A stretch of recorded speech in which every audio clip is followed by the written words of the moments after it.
This video is brought to you by our patrons. Thank you to those who support Florb on Patreon, and if you are interested in supporting Florb, click the link in the description and join the community over on Patreon. Now, enjoy today's episode. I'm Dave Erasmus, and this is my hut in the woods. It's part of the Corcovado project, which is a community of creatives all around the world going back to nature.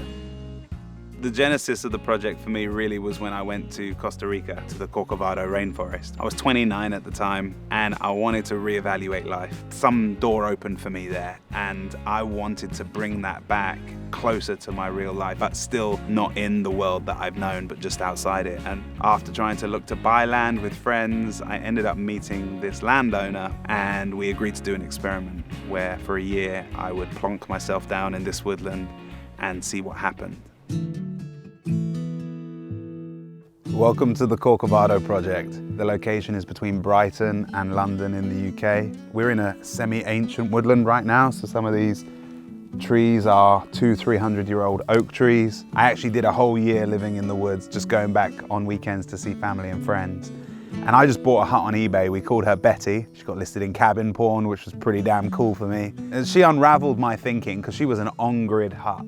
And so we set about building a simpler, more off-grid kind of setup with more indoor space, kind of like a bunkhouse, so people could come and stay for 24, 48 hours. And so everything I'm going to show you is community built. It's been volunteered, it's recycled, or like this larch that you can see here is all felled from right around here. And I even hand cut one of the trees and put it on the front of the hut. And so it's like 2.5 meters by 7.5 meters. So I started making weekly YouTube videos every Thursday. I remember one of my friends gave me a good compliment, which when he saw one of my videos that said, buying an old door, he was like, that's my kind of clickbait. Inside we've got old scaffolding planks as the floorboards, which needs to be sanded and varnished. Work in progress, work in progress. Well, we've got two very different kinds of stove here. This one is about as old and as heavy as it gets. It came out of an old ship called the HMS President in London. It is a beast and it pumps out the heat like there's no tomorrow. So I've had this log burner for 6-7 years. Finally brought it down to the woods one day with a couple of friends. And then for about a year, it sat in here, not hooked up. And then one of the guys that had watched the videos DM'd me and said, dude, I need to come down and fit that burner in, it's bugging me. He came down with his friend for 2 days and they put the concrete in, they put the thermal insulation, put it all through the wall. I mean, they did an amazing job.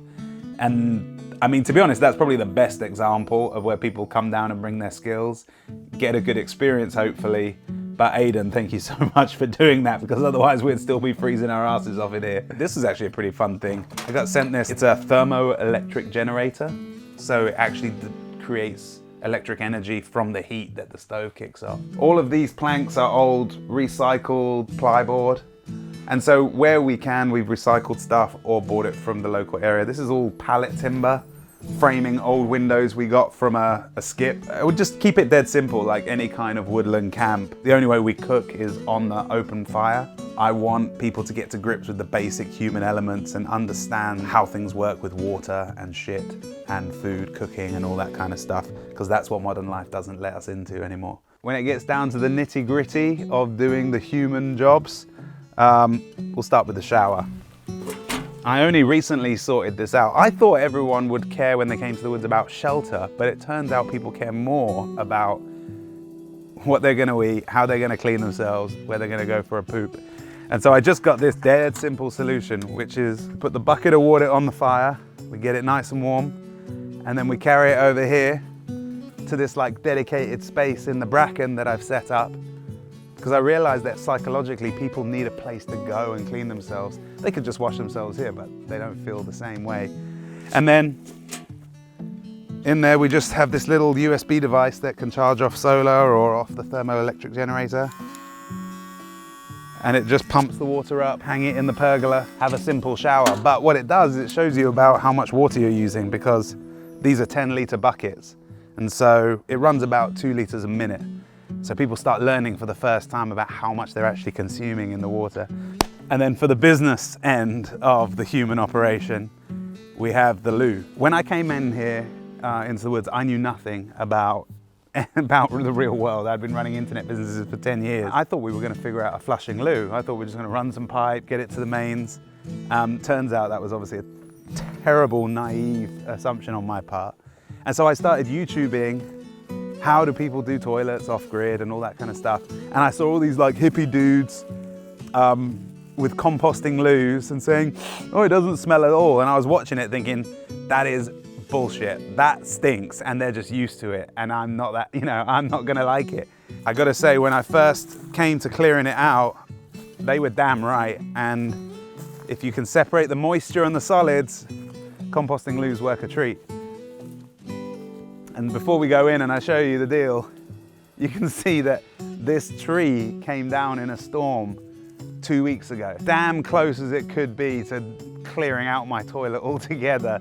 So I'm very thankful that it came down not on the hut and not on, well, I didn't wreck the toilet, but it's a big ass old oak tree. It's got a little, looks like it needs a haircut. So it's just dead simple. We got a bucket with a separator. And so all the pee goes out under the ground on the side and the solids get stored with sawdust inside. And every now and again I clear it out. It's a very peaceful place to come and do your business. I always prop the door open and just make a good time of it. But again, it's about people can see for the first time how their waste gets handled. And so it's nice for them to, well, not nice, but it's important for them to see it. Let me show you this tree though. So this has never happened in the 2 years I've been here. I mean, it really reminds you how real it is out here. If this came down in the other direction, it could have ended the hut, it could have ended me.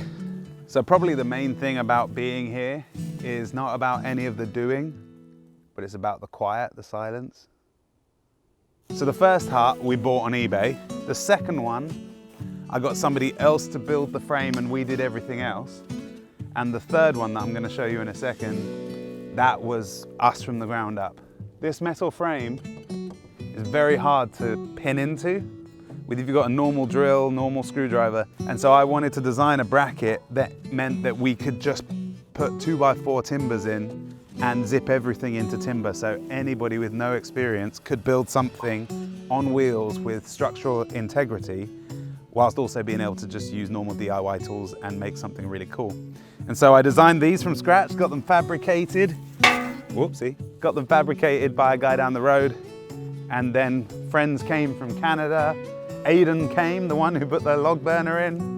And a few other friends from around the place came and we built this hut in a week. If you want the designs for those brackets, just let me know and we'll send you them across. This is the one that we would replicate. That one's way too big. So heavy, it burns the clutch out on the Land Rover. But this guy, not really ready for people to stay in yet. I did get sent something very cool recently that is the opposite end of the spectrum to the other burner I showed you. It is from G-Stove in Norway, a family-run business who just do things right, It's a much smaller burner, which you want in a smaller space. Then above it, you have the oven, and above that, you have the hot water tank. I ran the dimensions for minimal waste. So nearly all DIY stuff comes in 2.4 lengths, so 2.4 meter length. I ran the dimensions of the hut in a way that you could just stick the boards on. You wouldn't have to cut too much, so that everything's just the right size the way it comes. And so basically it's a 2.4 meter square. The idea is it just comes together really, really quickly, and we did it in 5 days. Functionally, that's kind of the spot. And so what happens is I find that when people come here, I show them around, I show them the different bits like I've just shown you guys, and then they're like, what's next? And I'm like, there is nothing next. This is it. You're here. Now it's time to relax.